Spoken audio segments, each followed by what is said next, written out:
Hello, dear students. Welcome in your English class. Dear students, we are going to discuss today the second part of the chapter 2, Nelson Mandela. Let us see what happened further. On the day of inauguration, I was overwhelmed with a sense of history. Nelson Mandela ji आगे कह रहे हैं कि जो inauguration का दिन था उस दिन मैं बहुत ज़्यादा व्याकुल हो गया था हिस्ट्री को सोचकर। In the first decade of 20th century 20th century के शुरुआत के जो दशक थे उसमें क्या हुआ, a few years after a bitter Anglo Boer war, जब एंग्लो बोर वार हुआ था उसके कुछ सालों के बाद, and before my own birth, और मेरी तब पैदाइश भी नहीं हुई थी, the white skin people of South Africa passed up their differences and erected a system of racial domination against the dark skinned peoples of their own land. तो जो गोरे लोग थे अफ्रीका के, वो लोगों ने ये तय किया कि ये जो इन लोगों का ऐसा सिस्टम उन्होंने बनाया कि जो कि ये डार्क स्किन लोग यानी ब्लैक लोगों के अगेंस्ट था, और जो उनका डोमिनेशन था, कैसा रेशियल डोमिनेशन, रेशियल का मतलब होता है जाति से संबंधित, तो वो डोमिनेशन क्या होता है, प्रभुत्व या अधिकार, तो उस अधिकार के अगेंस्ट था, मतलब इन लोगों को कोई अधिकार नहीं होगा, ऐसा उन लोगों ने प्लान किया हुआ था। The structure they created formed the basis of one of the harshest, most inhumane societies the world has even ever known. जो स्ट्रक्चर उन लोगों ने तैयार किया था वो कैसा था, बहुत ही ज़्यादा कठोर था और बहुत इनह्यूमैन था, मतलब इंसानियत के विरुद्ध था, बिल्कुल सोसाइटी के विरुद्ध था, और ऐसा दुनिया ने कभी देखा ही नहीं था, इतना गलत वो था। Now in the last decade of the 20th century, लेकिन अब जब 20th सेंचुरी का लास्ट डिकेड चल रहा है यानी आखिरी दशक चल रहा है, तो क्या है, and my own 8 decade as a man, और मेरा अपना खुद का डिकेड ये है, मतलब उसी दशक में मैं भी हूँ, और एज ए मैन मतलब अब एक ग्रोन अप पर्सन बन गया हूँ, मैन हो गया हूँ। That system had been overturn for ever, हमेशा के लिए ये चीज़ उथल पुथल हो गया, मतलब बदल गया, काफ़ी बदलाव आ गया, and replace by one that recognize the rights and freedoms of all people regardless of the colour of their skin. जो उथल पुथल हुई उससे क्या हुआ, अब इन लोगों को अपने अधिकार मिल गए, अपनी आज़ादी मिल गई सारे लोगों के लिए, जो अभी तक बिल्कुल उदासीन हो गए थे उनके कलर की वजह से, ये उनका कहने का मतलब है। That day had come about through the unimaginable sacrifices of thousands of my people.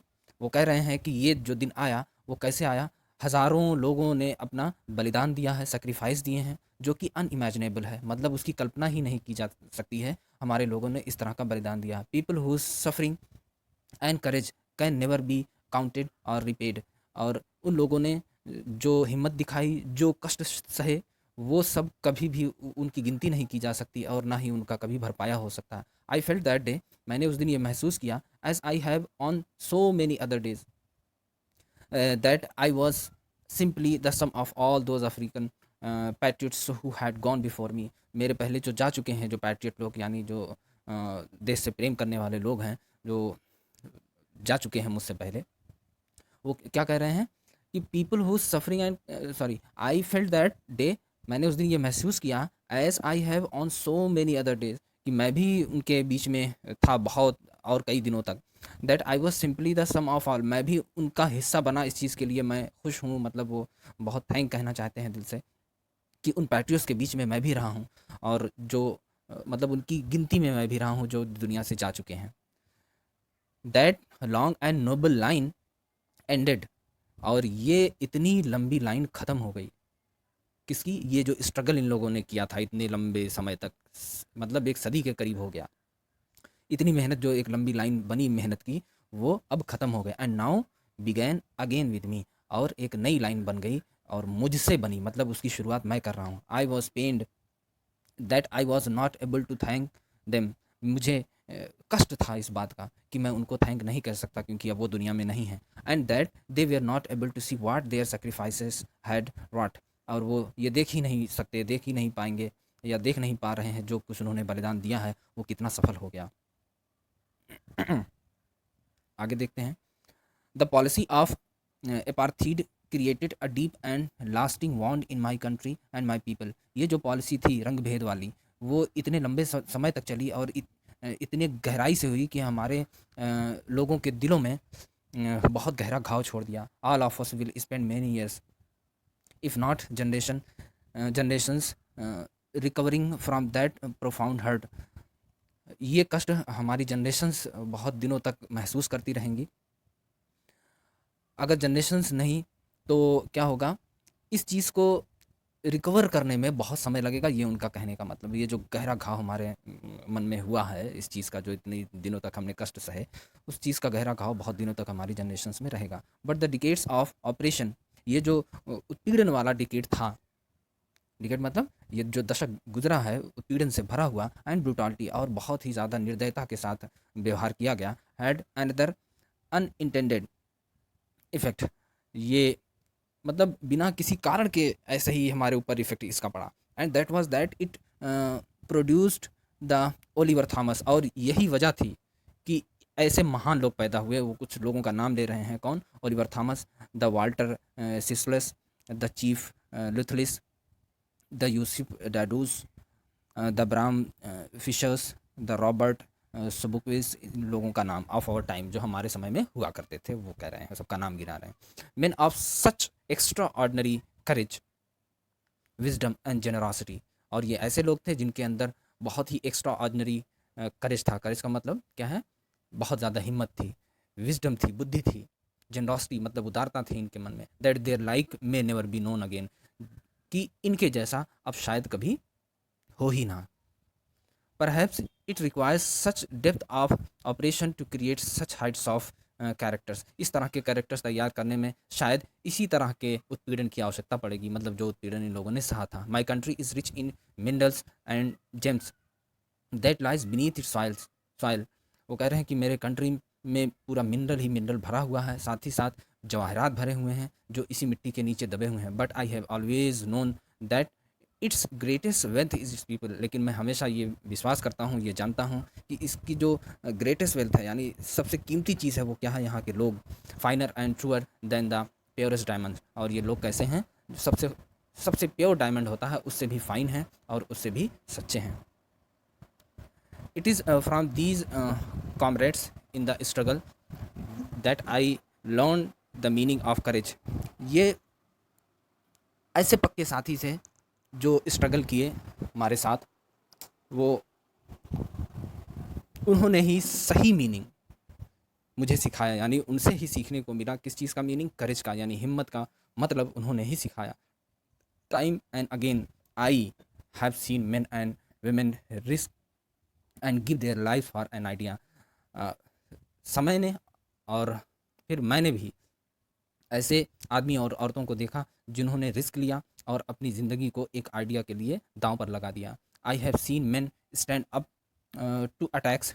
ऐसे लोगों को देखा जो अटैक के सामने खड़े रहे, टॉर्चर के सामने खड़े रहे, विदाउट ब्रेकिंग, बिना टूटे हुए, मतलब उनकी हिम्मत नहीं टूटी.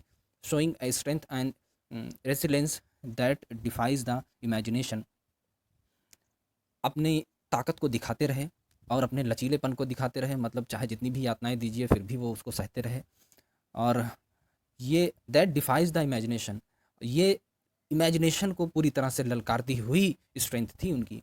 I learn that courage was not the absence of fear. मैंने ये बात जानी कि ये जो हिम्मत है वो डर के एब्सेंस को नहीं कहते, मतलब डर खत्म हो जाए इस चीज़ को करेज नहीं करते, but the Triumph for it, बल्कि इसका आनंद उठाते हैं वो लोग. इस तरह के, जैसे हमारे यहाँ भगत सिंह वगैरह थे, बहुत यातनाएं सहे लेकिन फिर भी हिम्मत नहीं टूटी, उस तरह के लोग ये भी थे. The brave man is not he who does not feel afraid. हिम्मती आदमी वही होता है, बहादुर आदमी वही होता है जो who does not feel afraid, जो डरे ना, but he who conquers that fear. सही बात तो असली बहादुर वो होता है जो इस पे जीत हासिल करते.